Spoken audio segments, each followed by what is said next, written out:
পিতাই আজি আনিব পাৰিলিনে? জীয়েক ৰূপালীৰ মাতটো যেন এডাল অজগৰ হৈ মেৰিয়াই ধৰিলে বিনন্দৰ ভৰি দুখন। লৰচৰ কৰিব নোৱাৰাকৈ সি থমকি ৰল। জীয়েকৰ এটা সৰু আৰ্জি পূৰণ কৰিব নোৱাৰাৰ অপৰাধবোধত বিনন্দৰ মূৰটো হাউলি পৰিল। চকুজুৰি থৰ লাগি ৰল ঘৰটোৰ উৱলি যোৱা বেৰখনৰ তলৰ অংশটোত। অলপ ৰৈ কি কম কি নকম বুলি ভাবি হাতত থকা বস্তু কেইপদৰ টোপোলাটো তাইৰ চকুলৈ নোচোৱাকৈ আগবঢ়াই দি ক'লে, তহঁতে দেখিছ নহয়, এই এসপ্তাহ ৰঙালাও কেইটা বেচিবৰ বাবে ৰাস্তাত উলিয়াই দিছোঁ আৰু সুমুৱাই থৈছোঁ মাত্ৰ। গ্ৰাহক নাই, বজাৰ নাই। টেঙামৰা পাত কেইমুঠি বেচি যি 70-80 টকা পাওঁ, তাৰেই তেল নিমখকণ যোগাৰ কৰি আছোঁ মাত্ৰ। সান্ধ্য আইনৰ বাবে দুপৰীয়া 1 বজাৰ পিছত পুলিচ আহি বেচিবলৈ থোৱা বস্তুখিনিও লণ্ডভণ্ড কৰে। দুদিনমান বন্ধ খুলিলেই আনি দিম দে। 4 দিন ধৰি ৰূপালীয়ে দেউতাকক খাটনি ধৰি আছে অকণমান পেট্ৰল আনি দিবলৈ। উচ্চতৰ মাধ্যমিকৰ চূড়ান্ত পৰীক্ষাত সফলতাৰে উত্তীৰ্ণ হোৱাৰ বাবে আজি এসপ্তাহ আগতেই ৰূপালীয়ে চৰকাৰৰ পৰা এখন স্কুটি লাভ কৰিছিল। সেইদিনাই ঘৰলৈ ঘূৰি আহোঁতেই যি তাই স্কুটিখনত 2 লিটাৰ পেট্ৰল ভৰাই লৈছিল।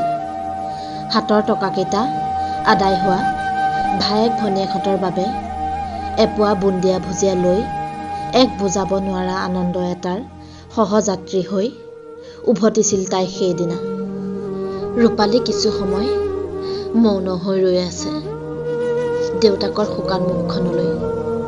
পুনৰ চোৱাৰ সাহস গোটাব নোৱাৰিলে তাই।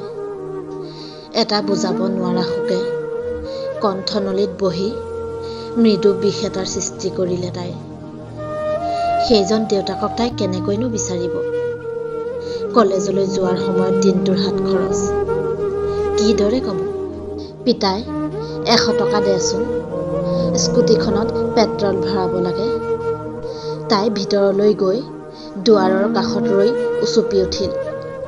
তাই নিজকে সুধিলে, চৰকাৰে দিয়া স্কুটিখন সিহঁতৰ ঘৰৰ দৰে পৰিয়ালৰ বাবে এটা উপহাৰ নে বব নোৱাৰা এটা বোজা হ'ল? ৰূপালীয়ে আৰ চকুৰে দেউতাকৰ মুখখনলৈ চালে। কিবা অপৰাধবোধত মানুহজনৰ মুখখন শুকাই গৈছে।